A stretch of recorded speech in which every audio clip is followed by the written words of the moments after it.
It's the quarterfinals of Roland Garros, and we've got the top 4 seeds still in. Djokovic, Alcaraz, Sinner and Zverev. Who's going to go on to the semi-finals?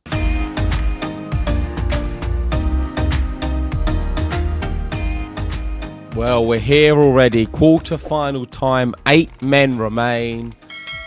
It's tight. It's tight. Of course, it's very unusual not to have Rafael Nadal in the quarterfinals. But aside from that, I would say it's pretty standard. We've got all of the top 4 seeds. The other 4 players are top players. There's no real big surprises. Maybe you could make a case for Daniil Medvedev not being here, being a little bit of a surprise, but I don't think it is, considering how he plays on the clay. And let's just go through some of the names to start off. Yeah, let's definitely go through some of the names. I mean, no surprises. Jannik Sinner is there, and we've got a matchup that we've seen a few times now. Grigor Dimitrov, he's really pushing on, getting deep in tournaments, and that now includes Grand Slam events. And I think that he's been looking super solid. The backhand's firing, the forehand's firing, and he looks like he has a lot of desire on a tennis court to complete something like great late in his career. I mean, Dimitrov, he's a danger for Jannik Sinner right now. Yeah, that's not going to be an easy match at all. I think maybe one of the toughest opponents in terms of all of the ones who are playing the big 4. You've got Alcaraz playing Tsitsipas, and if you go to the other bit, we have Minaur playing Zverev and Casper Ruud playing Djokovic. I think Dimitrov is the biggest threat out of Ruud, Minaur, and the last name, go down, because my memory sucks, Tsitsipas. That's it. I mean, Stefanos Tsitsipas been to the final before. We know that he is a dangerous... Ruud. But Dimitrov, twice. I think Dimitrov this year has something a bit different than all of them names. Well, the way that he's progressed through this draw, I think he only dropped one set. That was to Zizou Bergs. Other than that, it's been plain sailing for him. Straight sets against Hurkacz, straight sets against Malazan, straight sets against Kovacevic.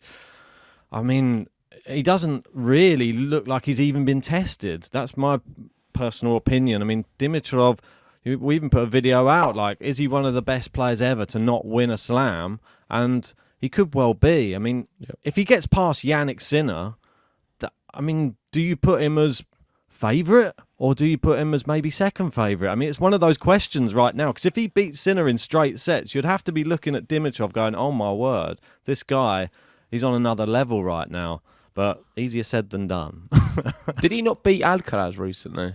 Yeah, I mean... In Miami, he beat Alcaraz 6-2, 6-4. And the reason I want to highlight that is because in the draw, for me, he now, the way he's playing, has the ability to beat anyone. And I don't think that's the same as Stefanos Tsitsipas, or the same as Alex de Minaur, or the same as Casper Ruud. But let's save this match for a second. I want to start with Novak Djokovic. It is the title of this video. And the big question mark is not whether or not he can win this match at the moment. It's, is he going to play this match? There's been a lot of speculation online. Yeah. I don't know if you've got any tweets related to it, but it's probably the best place to start because Djokovic says he cannot confirm if he's going to play on Wednesday. He said, I have some minor knee issue for a few weeks, but no big deal. Then I slipped in the second set and I felt pain. I took a lot of painkillers and they started to work end of the 4th. I don't know if I'll play the quarterfinal. We'll wait and see.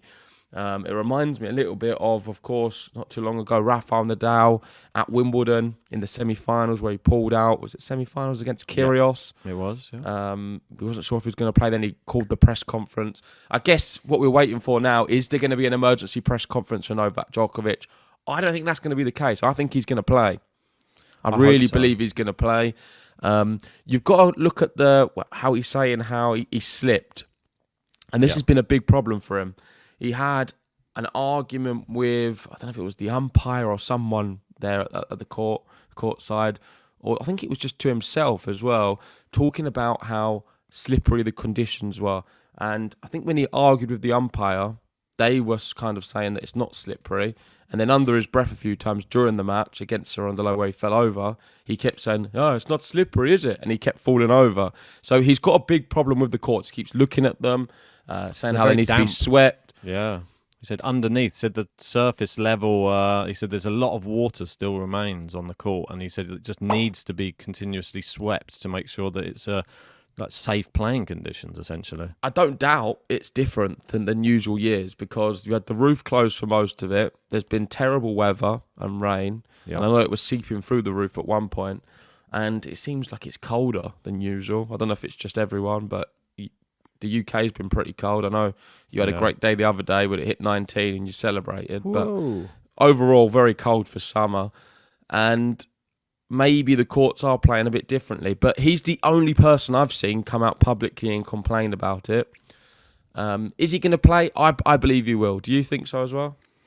Yeah, I mean, if there is a will, there definitely is a way. And I think that Djokovic has such a great team around him, like scientists, doctors, like so many people who will be focused on that knee and giving it the best recovery possible to allow him to play. I think if he comes into this match similar to how he came into the Cerundolo match, like because it was still an issue before that match, that's the problem. He came in with some taping on the knee when he came to Roland Garros. If it's like that again, I think he'll still play because it was only that one moment where he slips that caused it. And if he's feeling okay just warming up and that type of thing, he'll probably risk it just to see if I slip again. If I slip, I slip. And that's just the way it's going to go. I think that he fancies his chances against Casper Ruud as well. And I think that Casper Ruud is somebody who we know beat him in his last match they played, but in a slam, he doesn't tend to do too well against these big GOAT players. But Djokovic is injured. He's got a knee problem. Listen, I think he's a bit of a drama queen. He is a great fighter and mentally stronger than everyone else. He's gonna be playing this match. You can see already, if you scroll to the top, let's read this, the beginning bit. He said, last one for tonight. In the last 30 years, and probably ever, though we don't have the data, no man has won a major title after spending more than 12 hours 16 on their first 4 matches. Djokovic is up to 13 hours 48. That's the most time spent on court before the quarterfinals. And if you go up, what did the last bit say? Slam winners since 1991. And he's right up there. Rafael Nadal, I didn't realise, in 2006 had 12 hours 16. But no one's come close to this amount of time. You put that with the fact that he's now 37 years old and he's got an injury on top of this where he's had to have painkillers to get through it. And you're on here right now saying, oh, I think you want to play Ruud and only want to win that one. If the injury is a knee problem, some people say, oh, they come and go. What sort of knee problems have you had in the thing where they come and go? If a painkiller can work that quickly and allow him to get through the match so in that time, he's going to have to be painkillered up to the hilt before the match. Is that going to last the duration of a match against Casper Ruud, who's got to the last 2 finals here, who loves this event, who's just beaten him the last time they played? There's no chance he can win this match. I put it at 99.9% chance for Casper Ruud to win. And I find it crazy that you're on here even just saying, oh, he'll want to play that match and win it. He's injured. He's got a big injury. Did you not see him against Cerundolo? Yeah. And I saw him come back from 2-1 down for a second time. I don't think you realise who we're talking about here. This is like talking about Rafa and saying, would he want to play? It's the same difference. I'm not saying would he want to play. I know he's going to play, but he's not going to be able to beat Casper Ruud because he's injured. Well, you never know. You never know. Like, if doctors have their miracle cures somewhere and they're able to get him in a position where it doesn't feel too bad, and yes, if his movement is slightly compromised, anything can happen in tennis. If Casper Ruud has an off day and Djokovic just plays just within himself enough to keep the knee healed, there's always a chance. And that's why I think Djokovic will be banking on, if he plays this match, he will be banking on the fact that he can just serve well, move Casper Ruud around with his own ground shots and hope that he doesn't have to do too much movement himself. Yeah, let's go through the next Djokovic tweet. Well, this one's about Djokovic, but it's from Casper Ruud. Yep. And he's saying you can definitely argue that he's the second best clay court player of all time. He said, I mean, obviously Borg has more clay titles at Roland Garros than him, but Novak pretty much always reached the final and ended up losing to Rafa. I mean, it is true. I mean, he pretty much is the second best, I'd say. Don't think that's any argument, really, from anybody there. But, moving on to do you want to move on to the next match, or do you want to move on to another Well, Djokovic I don't know. test? How are we going to do it? Are we going to do all our predictions at the end? Yeah, and then we'll at just the go end. for each match. So let's do that. We'll save our prediction for it. I think you know that I'm going to be going big on Casper Ruud because Djokovic is injured. Surely he can't get through another one. Let's focus on the next one, and that is Alexander Zverev, Alex de Minaur. De Minaur beating Daniel Medvedev. Played incredibly well. Really good performance. Zverev getting through against Holger Rune, who turned up. Wow. Amazing again from match. Zverev. Another 5-set match. Since Nadal, he's been pushed quite hard in some matches, but I think he's playing very well. And this is a really good shot for him. The reason being, he does avoid a Jannik Sinner and a Carlos Alcaraz until a final. And Djokovic is injured. Well, he probably played Ruud in the semis because Djokovic is injured. Can't win that one, surely. I don't think the painkillers will be strong enough. And Zverev wins 4 hours, 11 minutes. It was 1:40 a.m. 4-6, 6-1, 5-7, 7-6, 6-2. 1,000 kilometres away in Berlin, a trial for domestic abuse is underway as a result of his appeal to the penalty order issued by a criminal court 8 months ago. So you've got his trial going on at the same time while he's playing. And I think it's only fair to speak about it because in what other sport, when you are under trial and it's all going through, I don't know the legal terms, are you then still allowed to play? Because mostly, this is what I've from my experience, when a trial is happening and you're having to clear your name, until you've cleared your name in a legal court, you're suspended from said sport. But I don't understand how it works for tennis. Like, surely most players, before a trial and the jury's seen them, or incidents in sports stars, they're suspended from their sport. But is this like, I mean, there's two ways of sort of looking at it. It just depends. When things are allegations, it's like by stopping someone doing their job, are you calling them guilty until proven innocent rather than the other way around? So, I mean, when things are allegations, then imagine if he got not allowed to play, then he comes out of court and he's won the case. What, he didn't get to do his job for however many months, and then he ends up like down on money as well. Or the opposite way round, he gets to play, and then the allegations are true, and then the uproar's the other way. I mean, I understand what you're saying, but I think it should just be done a lot quicker. Do you not think? Well, that's one thing we can welcome both to the agree courts. on. Like, it's a shame that there has to be dragged on for so long, and he can't just be putting all of his energy into trying clearing his name and then play tennis. I don't think he should be playing tennis right now. That's my opinion on it.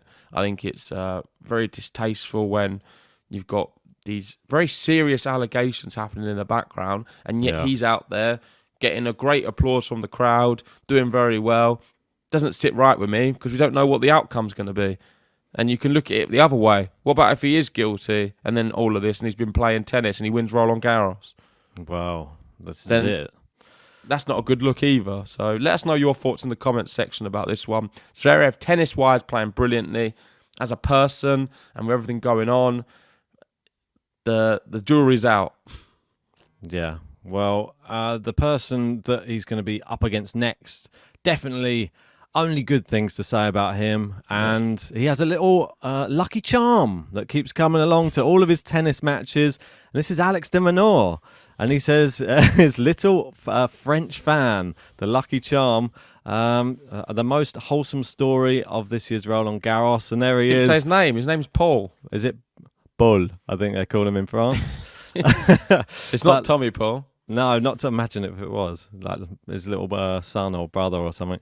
But yeah, look at him there, smiling away. He's been cheering Alex de Minaur on like mad. And Alex de Minaur has just been saying constantly, he said, 100% he's coming to my next match. He said he's managed a miracle. he's with me for might have to get him on tour week in, week out. We found him though through the beautiful world of social media. I mean, what a nice story. I mean, the fact that he's coming to support him, and he said he hears him throughout the whole entire match, cheering him on. He said it just gives me such a lift. He gives him tips as well on point. He's on-court coaching. He's got an on-court coach in Paul. It's brilliant. I mean, we have Kyrgios sometimes get some help from the crowd. Maybe it's an Aussie thing. I think this is just like one of those nice stories that you get at Grand Slam sometimes. And I think Alex de Minaur is someone people should get behind a little bit more. I mean, obviously it's easy to go and support the top 2-3 players. We need more people out there supporting your rising stars who are just breaking into the top 10. Because if no one supports any of the other players, then you're not going to have that atmosphere that you like at Grand Slam events. I'd say de Minaur's got a good following. He's a popular player. People like to go and watch him. You know what you're going to get. And you get the magic moments because he's so fast around the court. So he will get to some of them drop shots or manage to get back onto the baseline and retrieve a ball you wouldn't expect him to get. So great player. Tough match though in Zverev. I think it's an upgrade from the Medvedev one, which is crazy to suggest because Medvedev's such a great player, but maybe not on the clay. Moving to the other half of the draw. And this is the one with Carlos Alcaraz and Sinner. First up, Carlos Alcaraz versus Stefanos Tsitsipas. I believe Alcaraz has won the last 5 times. Alcaraz was asked about the match and he feels ultra confident. So it's a confident Alcaraz against Stefanos Tsitsipas, who's playing mixed doubles and singles. It's going for the treble. He's got a few distractions with Badoza. Is he with or is he not? I don't know anymore. And he said, he didn't beat me yet. The matches we've played, I won all of them. It doesn't mean I have to play my 50%. Stefanos is playing great, but I know tactically what I have to do in the match. So I think he's super confident. I think he's going to pump him in 3 sets. At the very worst, it will be 4. And when he talks about the tactics, I think a lot of it is drop shots. Yeah. They seem to be working well this tournament with the way the court's playing and Definitely. The closed roof and the conditions being a bit damp and muggy. The drop shots are working, and I think it's just perfect. It's all set up for him just to bully Stefanos Tsitsipas. And on Stefanos Tsitsipas' side, this is for me is one of the last chances to beat Carlos Alcaraz. Alcaraz is only getting better. I see Tsitsipas only declining from here on out. You never know, may have a late flurry like some other players have done. And if he doesn't get this win sooner or later, I think it's going to be curtains for Steph. Wow. May never win a slam. I like this comment from when you watch the press conference with Alcaraz as well, the way he says it. I mean, the fact that he even brings it up, I feel like there is a little bit of it's like mockery a little bit from Alcaraz here. He's like, oh, it doesn't mean that I have to play 50%. Why? He doesn't need to say that. But I like the fact that he says it because it like gets in Steph's head probably that he's like, I could probably play 50%, but I'm not going to. I'll play it 100%. And then you'll see me destroy him yet again. But Steph really needs to do something different in this match. Run would be the key thing, I would say, towards the net and get the drop shots. And don't get too emotional and don't get too down in the dumps. Just play this match like you're going to go for every shot. Don't give up on rallies and serve well. They're the things I would give him as advice. Don't look to your dad. Don't look to anybody else. Just look at yourself in the mirror and say, I'm going to try my best in this match. I've lost 5 times. I've literally just got to leave it all on the court. That's all he can do. Because if he doesn't, he's going to lose in straight sets again. And then he's going to be questioning everything again. Like, oh, am I just going to lose every tournament when I face Alcaraz? So that's it. That's my thoughts on Stefanos Tsitsipas for now. Hopefully he's listening. Like, I'm hoping we get like a really, really big thriller in that match, but I'm not so sure. Let's move on to Jannik Sinner. I sent you a tweet from Roland Garros. Okay. And that is that he's back in to the quarterfinals for the first time since 2020.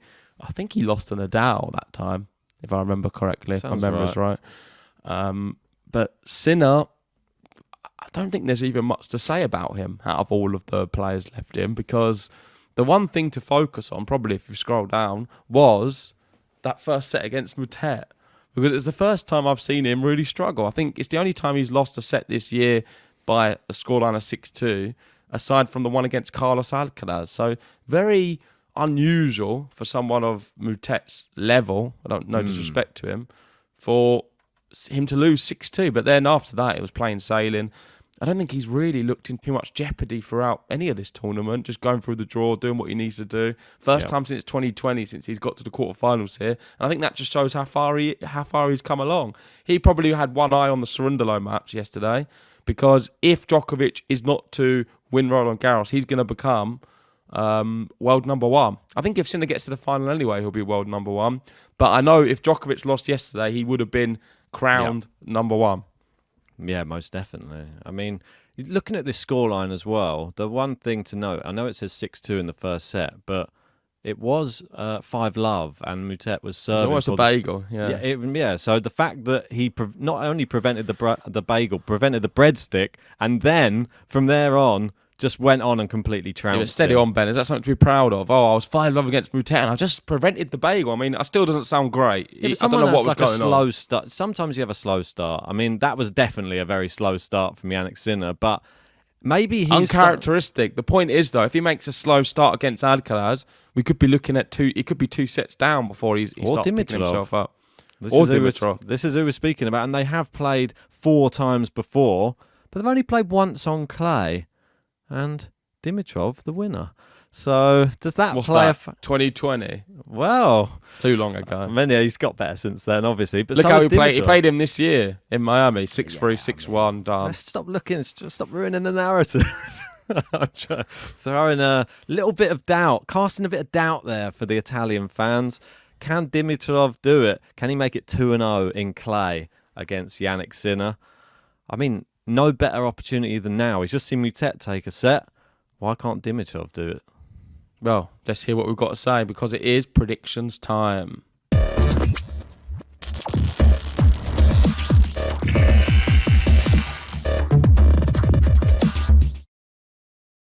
Right, let's do our predictions for these ones. Where do you want to start? Well, I think we should start, because this is the order of play. I think we should start with Jannik Sinner first. Okay. And then move on up. I know we're going to do the points now, remember, from quarterfinals onwards. We should have done it from the round of 16, but... Yeah, we should have. If we get it correct, it's 3 points, exactly. The right result, 1 point. Yep. So, and then wrong, 0. Yep, exactly right. So no pressure, Ben. Nah, definitely not. Right, so let's start off with Jannik Sinner versus Grigor Dimitrov. I'm going to be going for Jannik Sinner in 4. Okay, I'm going to be going for... Dimitrov. Jannik Sinner in 3. Oh, poor Dimmy. Just gets wiped off the court. Next up, Carlos Alcaraz versus Stefanos Tsitsipas.